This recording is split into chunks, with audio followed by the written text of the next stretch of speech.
Olá, seja bem-vinda ao Dupla Podcast. Hoje nós estamos em cenário novo, em lugar novo. Onde a gente está, Otávio? Parece o mesmo lugar, só parece, mas a gente está hoje aqui no Hangar, Centro de Convenções. Estamos num momento itinerante, sabe? Saímos, agora estamos fazendo nossa turnê. Exatamente, o podcast itinerante. E tu lembras que essa ideia foi uma ideia do podcast itinerante num dos episódios? Foi. A gente falou assim, vamos fazer um podcast itinerante e essa é a nossa primeira edição desse podcast itinerante, que vai surgir o nome aí para esse projeto em breve, né? O nome... Dupla na Estrada. A Dupla na Estrada. Então hoje a gente está aqui na Feira para Negócios, no stand do Portal para Negócios, em parceria com o nosso grande amigo Alexandre Modesto, que, né, está aqui em parceria com a gente nesse espaço. E hoje a gente vai fazer uma dinâmica diferente para entrevistar algumas pessoas da feira, que estão aqui participando na feira, algumas autoridades também aqui da feira, então vai ser um negócio bem legal. Você vai estar assistindo esse episódio, provavelmente depois da feira a gente vai estar subindo no canal. Isso. Mas não deixa de interagir nos comentários que a gente vai conversar com você. É isso aí, Tamires. Queremos agradecer a sua presença e vamos direto ao ponto. Vamos direto aos nossos convidados. Eu quero apresentar aqui a Jaqueline, a Jaque Piscineuro. Neuropsicóloga. Neuropsicóloga. Não, porque como é que é? Arroba o quê? É jaque.neuropsi. Neuropsi. Jaque, @neuropsi.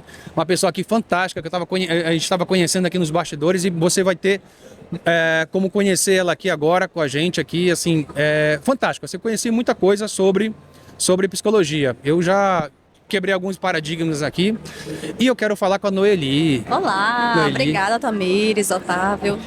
Noeli, fantástica, trabalha com RH.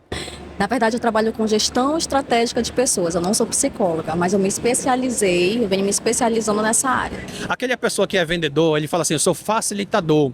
A pessoa muda, dá uma roupagem diferente, dá uma gourmetizada. Parabéns. Uma gourmetizada, né? Necessária para que a gente se atualize, né? Gestão estratégica de pessoas.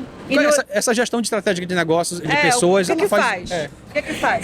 Ela muda o que na vida assim, da pessoa? Então, eu tento tirar a corda do pescoço do meu cliente, né? Geralmente... A corda do pescoço? Eu tiro a corda do pescoço do cliente. O que significa, né? Geralmente, nessa jornada aí empreendedora que eu visito clientes de pequeno, médio e grande porte, eles estão com um buraco no time. O que os olhos brilham é os números crescendo lá na conta dele e esquece o principal ativo dele, que são as pessoas, o time. Então, falta esse engajamento. E eu entro exatamente aí, fazendo todo um diagnóstico interno, organizacional, para trabalhar esse time. É porque a gente encontra hoje, quando a gente vai para fazer mentoria empresarial, mentoria executiva nas empresas, tanto a Tamires quanto eu, a gente encontra, fala com o dono, fala qual é o teu principal problema. Não vou falar percentual, a grande maioria fala pessoas. Pessoas de quê? A minha equipe. O meu time, não consigo, tem uma rotatividade muito grande. Muito grande. E aí eu disse, bom, deixa eu avaliar, vai mais a profundo disso. Por que o problema são as pessoas? Porque, coitado do ser humano, qual é o problema deles? Aí quando você vai avaliar, quando você vai medir, você vê que é a comunicação. Tanto comunicação excessiva, desperdício, Quanto a falta de comunicação. E como é que você resolve isso? Então, a princípio, nesse momento de diagnóstico que é feito presencial, eu prefiro, porque é o momento que eu tenho contato com o cliente, a primeira pergunta que eu faço para ele é se ele tem objetivo, se ele tem missão, se ele tem visão e valores definidos, porque a partir daí é o ponto de partida para trabalhar esse time. Muitas vezes, nessa caminhada dentro dos clientes, eles falam que eu quero trabalhar meu time de venda. Vamos fazer um treinamento em venda? Não, calma. Vamos primeiro fazer todo um levantamento de como é que a gente vai chegar nesse... Por que está desmotivado? O que a empresa está oferecendo? Sim. Por que está tendo tanto turnover aqui no teu time de vendas? Então, é feito todo esse mapeamento. A inclusão da missão, visão e valores, ela é extremamente importante para trabalhar esse time. Porque se a empresa não tiver o objetivo claro na cabeça das pessoas, não engaja, não vende. Então é exatamente aí que eu entro, fazendo todo o diagnóstico, trabalhando esse time, implantando os objetivos dele, né? Claro que isso é 50%. É 50% meu e 50% do cliente, para que as coisas continuem, né? E aí eu caminho numa longa jornada com ele aí durante 1 ano, 2 anos, até É um que... casamento, é? É um casamento. É um casamento. Até que ele tenha um RH estruturado que possa dar continuidade Esse trabalho. nesse né? trabalho. É legal tu falar isso, porque recentemente a gente fez uma mudança na marca. A gente tinha uma outra empresa e a gente fez um rebrand. Um rebrand. E fez um reposicionamento 100%. Ou seja, a gente mudou, vou falar que 100, mas pelo menos 80% a gente mudou do que a gente era. E a gente investiu bastante tempo, eu e meu outro sócio, pensando justamente isso. Cara, para onde a gente vai?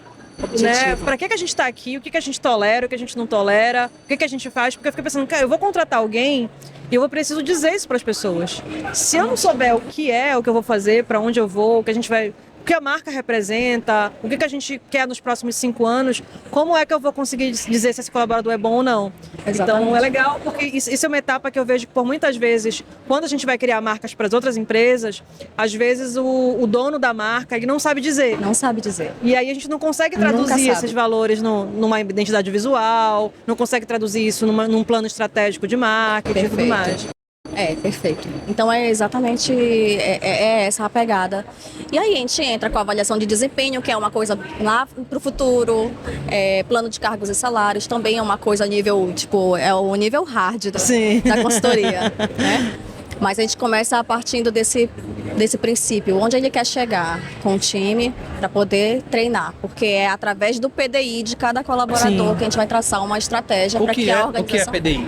É um plano individual Da função da pessoa. de cada colaborador. A gente faz uma avaliação de desempenho, né, monta o PDI, que é eu utilizo o 5W2H como plano de ação para cada um deles, e a gente monta toda uma estratégia de como alcançar aquele determinado objetivo. E são coisas simples.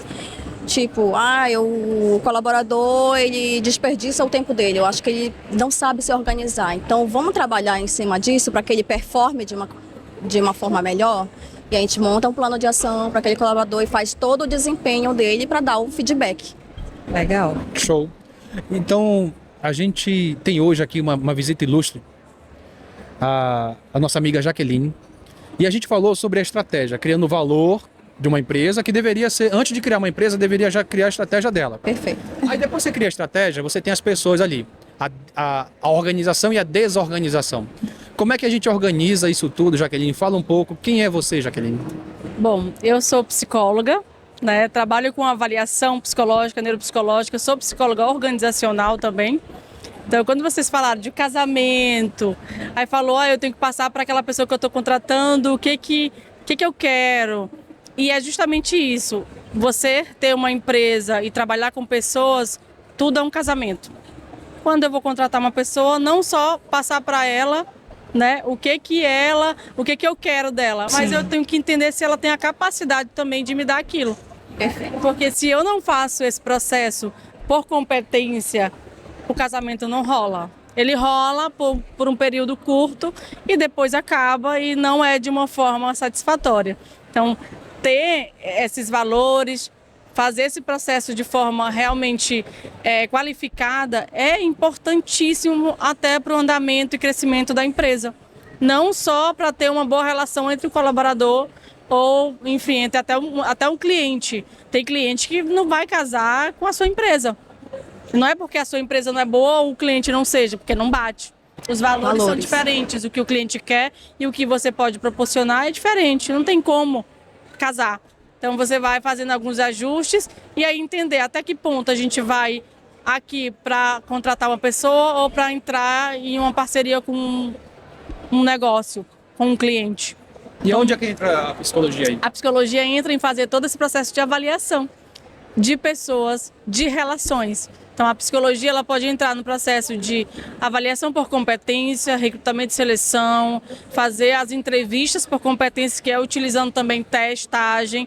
A gente vai utilizar um exemplo, se é uma pessoa que vai para uma empresa conservadora, que tem ali padrões de vestimenta, de comunicação, de tudo. Até religião, né? De religião. Eu preciso seguir ali um processo de recrutamento e seleção, buscando pessoas que estejam aptas para viver esse ambiente. Por exemplo, o dono chega assim e fala, eu não contrato petista, eu não contrato bolsonarista. Aí você vai só, então, contratar gente... Não. Porque existe isso no Não, mercado. mas aí existe isso, e aí eu vou tentar entender quais os valores desse senhor, né? Desta empresa, porque não é o valor pessoal dele. É onde ele quer chegar com a empresa dele. Né? O porquê que ele define quem ele vai contratar de acordo com a ideia política, com a escolha política. Não tem como, uma empresa não roda desse jeito, não funciona. Ou então você demite o dono, então você fala, meu trabalho não serve pra Não você. dá. Ou você me fala que para fazer esse processo a gente tem que ter todo ali um arcabouço em relação tem ficha. Quantos anos mais ou menos tem essa pessoa? A gente vai traçar um perfil que seja ideal para aquela função. E aí, em cima desse perfil, a gente vai contratar pessoas dentro daquele perfil. Não importa política, questões de religião, não. A gente vai em questões de caráter, de personalidade. Um exemplo, a pessoa que vai ser operador de caixa. Não tem como essa pessoa ser desatenta. Não tem como essa pessoa ser dislexa em relação a cálculos. Não vai dar certo. Então, se a pessoa tiver um tipo de dislexia, que ela não consegue calcular uma regra básica, como que ela vai trabalhar num caixa? E aí não interfere nada em decisão política nem religião. É com competência. Então, competência significa o quê? Que uma pessoa X, ela pode ter doutorado. Se ela não tem o que eu quero, ela não serve para minha vaga. Competência é essa pessoa ter a competência dentro das características que eu quero para essa vaga. Então, eu preciso disso. Eu preciso contratar isso. A questão é que as empresas, elas não querem ter esse custo. Então, eu gostei de fulano. Qual é o custo? Tempo ou dinheiro?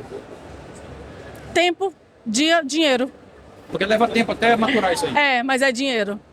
A maioria é dinheiro. Eu ia perguntar isso. Quanto de perda em percentual Nossa. você tem, por exemplo, por turnover, né? Vamos pensar aí, né? Quanto de percentual, assim, vocês conseguem dar um número, assim, de quanto uma empresa, por exemplo, perde? Eu já tive clientes que eu cheguei e eu comecei o processo de implementar ali de processos dentro da empresa dela.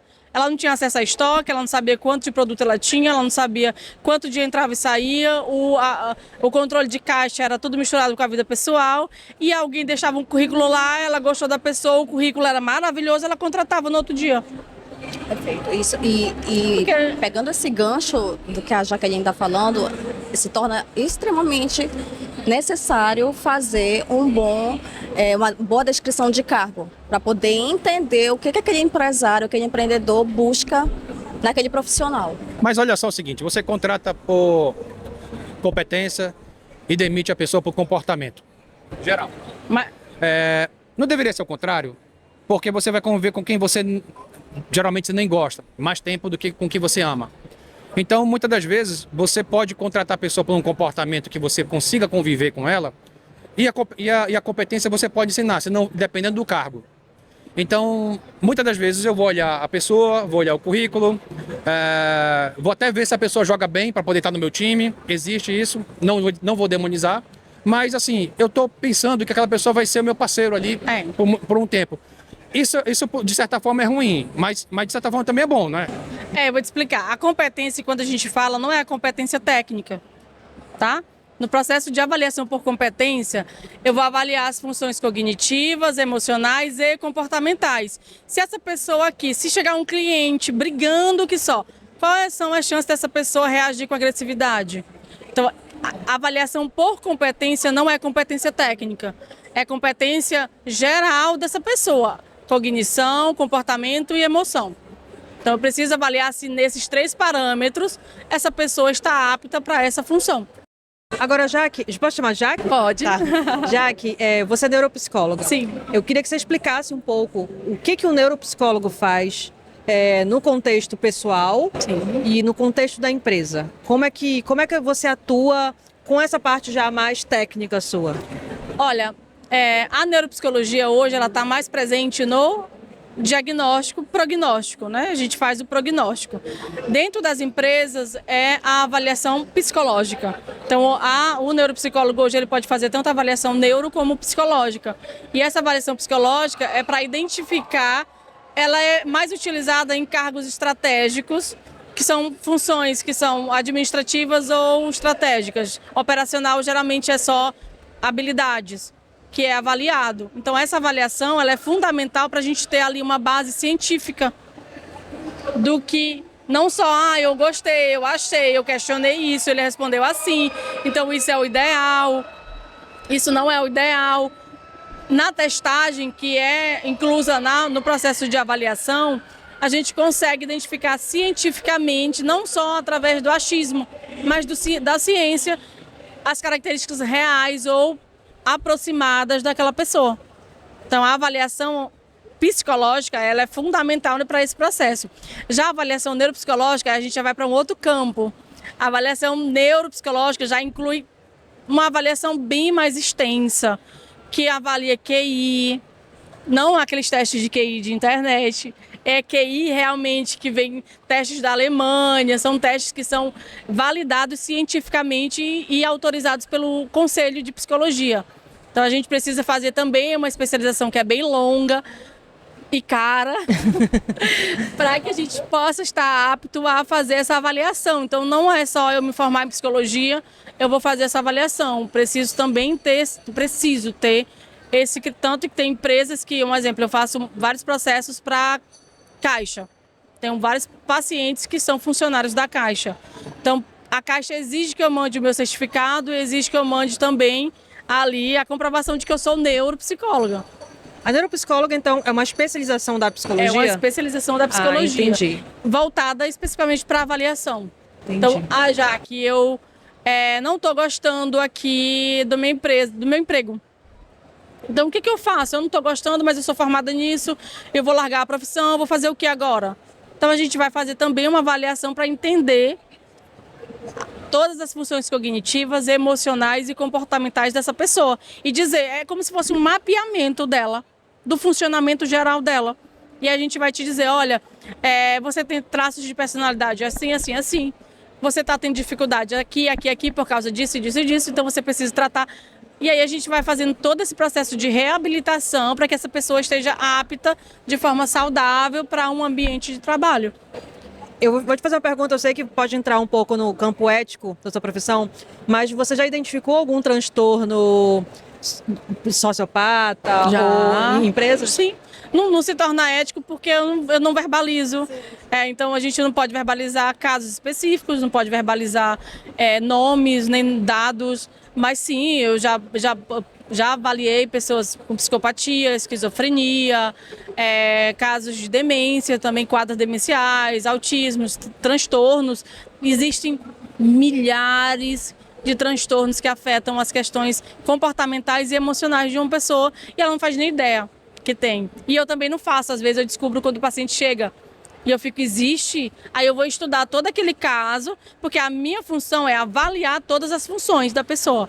Eu preciso entender aquele transtorno para que eu consiga juntar ali, né, a toda a investigação, porque é testagem e investigação clínica. E aí eu preciso entender como aquela pessoa funciona, como aquela síndrome ou transtorno funciona naquela pessoa, para que eu entenda como eu vou ajudar ela para criar um plano de reabilitação, de tratamento. Porque não é só avaliar, eu preciso também propor um tratamento para essa pessoa.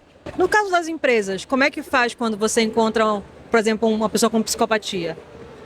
Porque, assim, no estereótipo que a gente tem, né, leigo, quando você pensa em alguém com psicopatia, é alguém perigoso, né? Que assim, no estereótipo do cinema, que é vendido, né? Do que é vendido. Do que é vendido. Necessariamente sim, uma pessoa psicopata, ela é uma pessoa sem limites. E como é que funciona quando você encontra dentro de uma empresa para talvez levar isso para a diretoria, para o RH e tudo mais? Todos nós somos psicopatas em um certo grauzinho. Eu não. Muitos comportamentos relacionados à psicopatia podem não estar em uma intensidade patológica, mas todo mundo sempre tem. A manipulação, a sedução, o narcisismo, né? O narcisismo em níveis elevados sim, traço da psicopatia, mas não significa que você é um psicopata. Diagnosticado. Diagnosticado, não. E assim, eu tenho pacientes e, nossa, eu adoro os meus pacientes da psicopatia. São pacientes maravilhosos, educados, aí depende muito também do paciente, do diagnóstico, então é muito relativo. Quando a gente fala isso, uma questão hipótese, né? Empresa eu nunca peguei. Sim. Mas vamos supor que, já que eu quero que tu faça uma reavaliação dos perfis dos meus colaboradores. Então a gente vai fazer uma avaliação e vai sugerir depois um plano de desenvolvimento individual, que foi o que a Noeli falou do PDI. Porque o PDI é para justamente desenvolver. Se essa pessoa já está lá dentro dessa empresa e ela já está seguindo ali uma função, ela pode ser apta sim para essa função. Não é porque ela tem um transtorno que ela vai ser excluída. Então a gente vai avaliar onde ela consegue ir e onde é o processo ali mais ideal para que ela se inclua e siga a vida dela normal, tá? A vida dela normal, funcional. Mas a pergunta dela é o seguinte: até onde a gente pode demitir um psicopata ou deixar ele lá na empresa?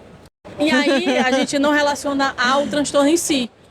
A gente vai relacionar ao que a função pede e ao que a pessoa tem capacidade. Os comportamentos dela, seria isso?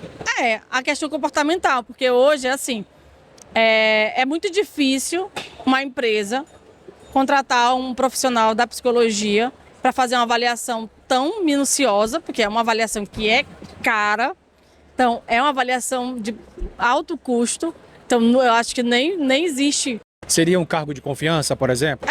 Vamos supor. Um diretor da empresa, E é muito difícil um financeiro. E para essa pessoa estar nesse cargo de confiança, ela já está lá há muito tempo. Ou não, ela acabou de ser contratada. Ela acabou de. Mas é muito difícil a pessoa contratar sem fazer avaliação inicial. Tá. Então, se é feita a avaliação inicial, olha, Otávio, essa pessoa aqui, ela apresenta traços de agressividade. Então, se ela vai lidar lá na ponta com colaboradores, se ela vai ter uma equipe, pode ser que tenha conflito com a equipe, pode ser que você tenha um prejuízo em cima dessa equipe, se ele não souber direcionar com passividade, com neutralidade, com tranquilidade. Então, rever bem isso e aí cabe ao empresário decidir isso ou não.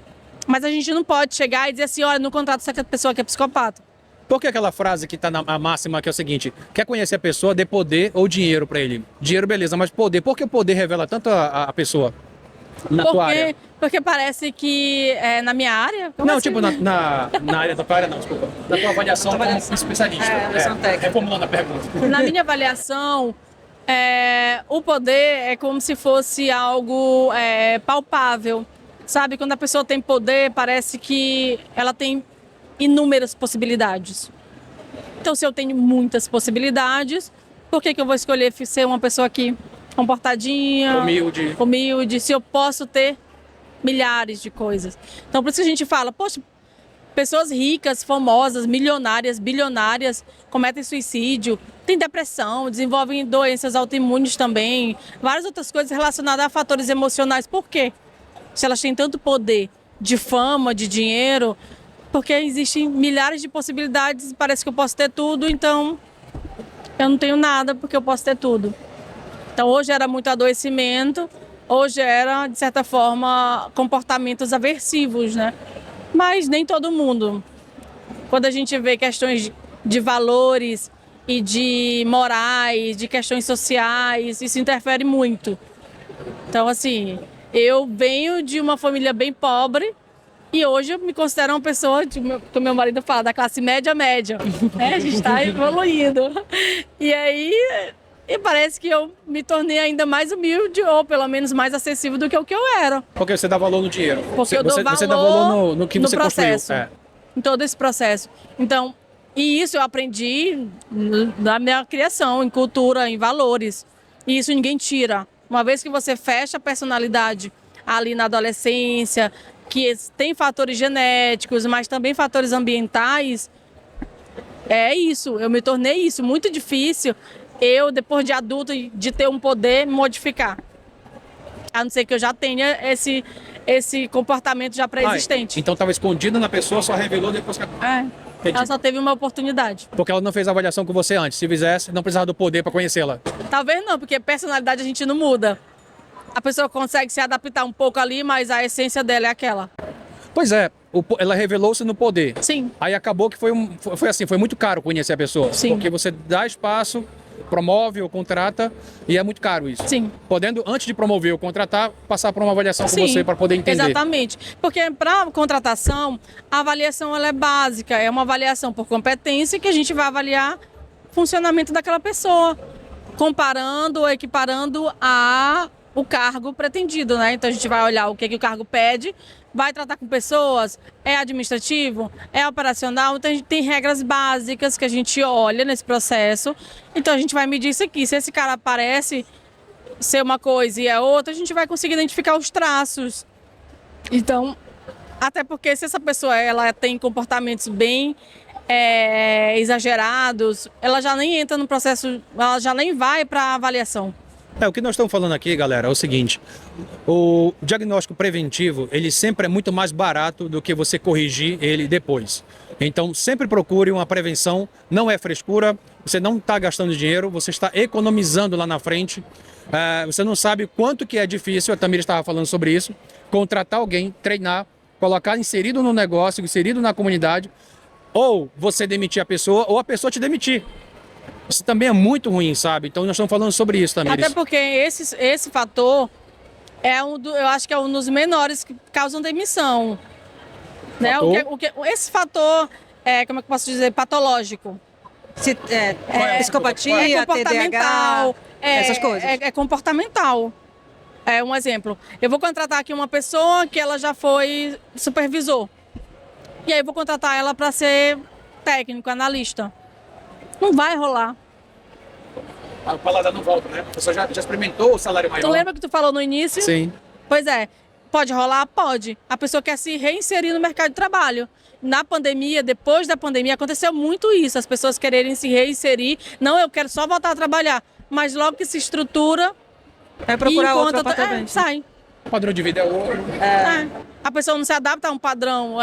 Lógico, quando você conhece o Rio de Janeiro, você não acha mais Belém grande. Não acha.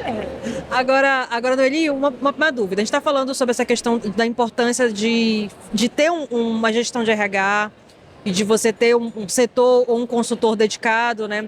Mas para empresas pequenas, porque a gente sabe que existem empresas que às vezes são 2 funcionários, 1 funcionário, e esse chefe, ele se preocupa, esse dono, esse proprietário se preocupa. Mas como é que ele pode, ele mesmo...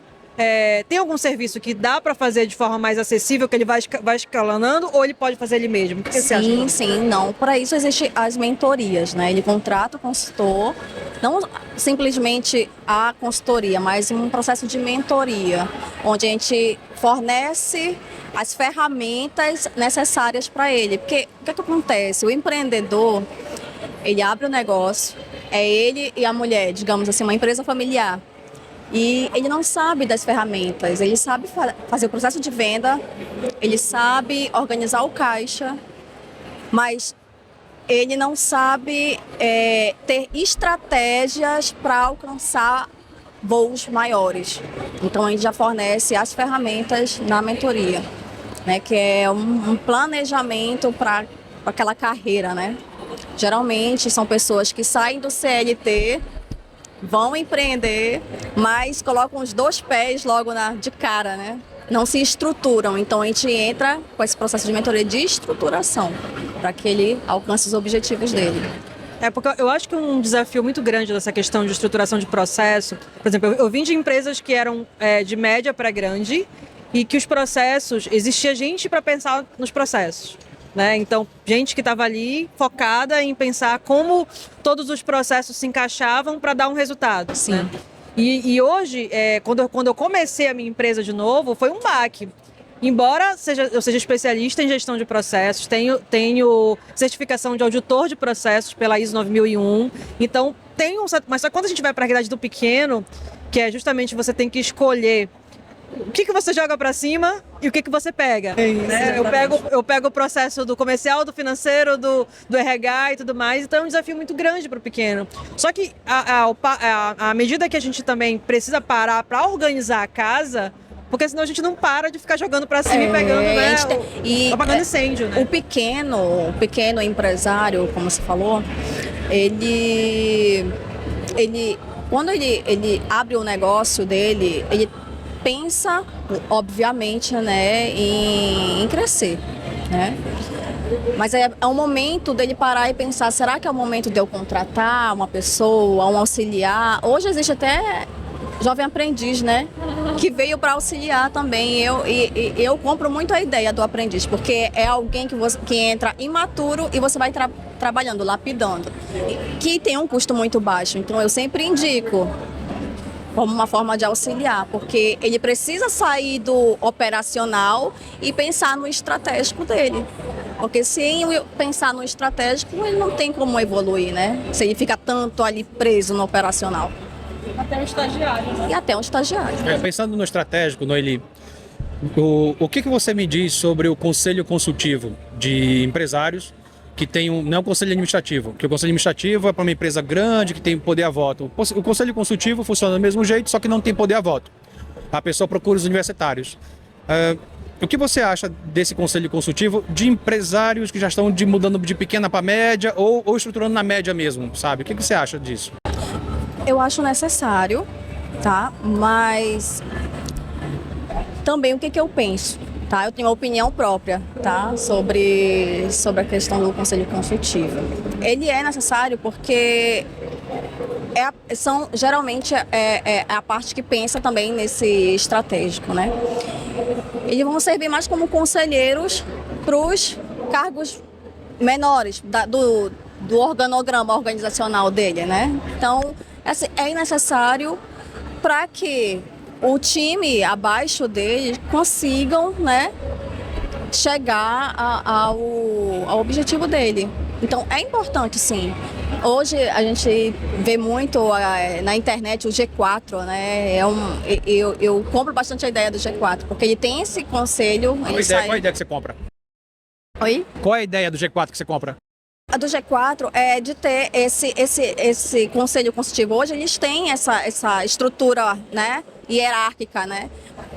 E sem eles, talvez o G4 não teria tanta ascensão, porque ele entrou como uma escola, é um negócio. E abaixo dele tem as pessoas que são os treinadores, que são os conselheiros, que são as pessoas que fazem, né, o negócio acontecer de fato. Né? Então ele saiu desse operacional e ficou pensando no estratégico. Exatamente. Então, tem empresas que, aí voltando para a minha parte, tem empresas que quebram. Eu conheço empresas que eu conheci proprietário contratava sem auxílio de contabilidade, sem uma contratação, sem documento, sem nada, sem uma avaliação por competência, sem nada. E aí dava assim alguns meses e o colaborador colocava na justiça, comprovando vínculo, comprovando carga horária extra, né? Comprovando um monte de coisa e a pessoa sem ter estrutura para pagar. E ela tendo condições, porque já dentro de shopping, um exemplo, loja dentro de shopping, né? O que eu acho um absurdo, dentro de shopping, e a pessoa não contratar e nem fazer um contrato. E aí essa pessoa acaba quebrando. Porque aí quando um coloca e ganha, aí todos os outros colocam. Aí quebra. O que nós estamos falando aqui, galera, é o conselho consultivo. O conselho consultivo nada mais é daquele que vai te dar uma consultoria olhando um olhar de fora. Você já se aconselha com pessoas. Eu preciso abrir minha empresa para alguém. Você já abre tua empresa para alguém, só que a pessoa errada. Muitas das vezes é o teu gerente, muitas das vezes é alguém que não faz parte do teu negócio e não tem essa cultura. Então a gente aqui fomenta muito a questão de você se aconselhar com quem realmente está disposto a olhar o teu negócio e te passar alguma coisa vendo de fora. Porque muitas das vezes que você está dentro, que eu também estava falando aqui, você está dentro do negócio e você não está vendo muito o que está acontecendo. Muitas das vezes você não consegue reparar a mancha que está na tua parede, o sofá que está arranhado, mas quem chega de fora vê isso aí. Então é muito importante você sempre entender que o conselho consultivo ele veio para te cooperar dentro daquela tua visão. A gente não vai saber sobre psicologia, a gente não vai saber sobre contratação. Nosso conselho vai atrás de Jaqueline, vai atrás de Noeli e assim, vem ajudar a gente aqui para tratar desse assunto específico que esse proprietário está passando. Mas só vai acontecer isso se você tiver essa educação e essa possibilidade de atrair essas pessoas dentro da tua empresa. Que é justamente voltado para a análise de risco. Porque para você abrir ou para você se desenvolver, você precisa analisar os riscos de dar, né, esse passo, que eu acho que entra até na parte que você trabalha, né? Sim. Que é da tua formação. Então, a análise de risco ela é fundamental, que inclui tudo, desde financeiro, administrativo, contratação, gerenciamento, tudo. Então, ter essa visão ampla, ou pelo menos ter um pouco de cada, faz com que você diminua as chances de quebrar ou de ter prejuízos. Agora, você sabe, eu estava falando da análise de risco, eu lembrei acho que a última certificação que eu fiz da ISO foi em 2015. Eu não sei em que número tá, porque eu saí desse mercado de sistema de gestão por qualidade. Mas eu acho que tem um desafio para quem é certificado pela ISO ou segue a metodologia ISO 9001, que é a ISO, ela prega a questão de gestão de risco, só que para você crescer, você às vezes precisa acelerar e ignorar alguns riscos. Então, como é que a gente equilibra essa questão da gestão de riscos e você mapear, porque só para explicar, dentro do sistema de gestão de qualidade da ISO 9001 2015, que foi a última certificação que eu fiz, você precisava mapear todos os riscos, trabalhar um plano, onde nesse plano você iria definir o que você pode evitar, o que você pode mitigar e aquilo que você vai conviver com risco, porque não tem como fazer nada. Ou que deixa lá para o final. Assim, entrega pro universo sim, e vai, né? Eu estudei um pouco sobre isso, exatamente. Entrega pro universo e vai. Só que isso faz com que a gente perca um pouco de aceleração, porque a gente pensar no risco, a gente pensa no medo, né? E em processo de crescimento rápido, você precisa muitas vezes abrir mão um pouco dessa gestão de risco. Como é que vocês enxergam isso? São processos necessários, fundamentais. Então, eu avalio, não sei se a Noeli concorda, né? Mas eu avalio assim, como fundamental. Eu preciso fazer esse mapeamento dos riscos e entender qual é o menor prejuízo. Então, se eu contratar ali X, Y pessoas por operacional e só fizer uma avaliação, vai ter muito risco? Não, operacional o custo é mais baixo. Se eu pegar um estratégico, eu preciso fazer uma avaliação mais elaborada por competência, ou eu também posso fazer a mesma avaliação? O risco já é maior, tendo em vista assim, o meu ponto. Dar um passo para trás para dar dois lá na frente. Dentro da avaliação dessa análise de risco, precisa ser feito um mapeamento do que tem que ser fundamental e do que pode ser deixado para depois, mas que também não pode ser esquecido. Perfeito. Porque assim, o gestor, ele tem que cuidar de pessoas. Ele contrata vocês, mas se ele não tiver esse escopo de cuidar de pessoas, não adianta nada o trabalho de vocês, inclusive até é derrubado. É jogado, vocês vão falar sobre clima, sobre coisa bonita, sobre coisa também que precisa ter cuidado, etc. Aí chega o dono e bagunça tudo. E foi quem contratou vocês. Existe a questão, principalmente, que ela começou falando, a Noeli, sobre a questão de você cuidar da estratégia. É uma máxima chamada: se você não consegue cuidar de você, como é que você vai cuidar dos outros? Como é que tá você? Porque você é um colaborador, você dono da empresa, de média empresa, de média empresa, você trabalha também. Como é que é você? Se você tivesse que se contratar, quais são as coisas que você precisava se desenvolver? Então, existe essa visão, essa realidade. O dono, às vezes, não está, ou o diretor da empresa não está disponível para ouvir isso, de fato. E ele é o que estraga todo o clima. Tanto que nas avaliações, quando diz: e aí, como é que tá a tua avaliação? Olha, tá lindo. Só temos que resolver uma coisa. O quê? Você. E às vezes não é nem avaliação. Vamos lá. Pesquisa de clima. Quando uma empresa contrata, quero fazer a pesquisa de clima. Eu já encerrei pesquisa de clima porque os donos não queriam participar. Exatamente. Então, impossível. Como é que eu vou fazer uma discussão de cargos e salários ou uma pesquisa de clima se a cabeça, que é quem distribui todo né, os processos, não quer participar? Não, é impossível. Mas a gente não tem tempo, mas essas coisas são muito... Então não tem como, não flui. Não flui, porque tem que ter. Se não tem a participação de quem comanda em cima, embaixo não funciona. Não funciona. Então pode é fundamental. Palavrão, né? É fundamental. Pode falar palavrão? Pode. Porque às vezes o dono ele vem e caga todo o nosso trabalho. Eu esperei o palavrão dela assim. Tempão, né? Ela parece, palavra chula, ela parece o Caio Ribeiro. O Caio Ribeiro fala assim: desculpa a palavra, mas esse cara é um bananão. Porque não tem como. Então, assim, parece uma coisa ali que é só mecanizada. Porque eu quero dizer para todo mundo que eu fiz uma pesquisa de clima na minha empresa e tem descrição de cargos e salários. Não é assim que funciona. Então não adianta. Se quer fazer só uma maquiagem, beleza. Mas se quer realmente fazer um trabalho ali, não funciona desse jeito. Ele tem que estar bem emocionalmente também, ele tem que participar. Se a gente tiver que recomendar, olha, você precisa recomendar, você precisa conversar mais com os setores, você precisa disso, você precisa daquilo. Eles não querem ouvir, eles não querem participar porque eles não querem fazer parte desse processo. Então não funciona, não flui, é impossível. Nós estamos chegando no final aqui e a gente vê na mentoria que é o seguinte: a mentoria que a gente aplica, na que a gente ouve, nas minhas experiências, existe um problema da humanidade, mas vamos falar de empresas, sobre comunicação. E a falta de comunicação começa no dar primeiro para depois receber. E o dar significa ouvir. As pessoas querem ser ouvidas.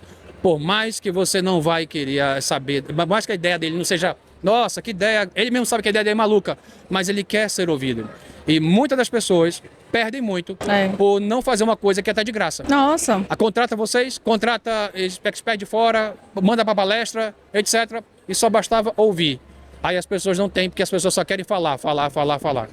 Perfeita a tua colocação, tá? Às vezes o funcionário, ele não quer um feedback, ele quer um acolhimento, né? Então, se o líder ele não está preparado para acolher esse colaborador, de nada adianta a estratégia, entende?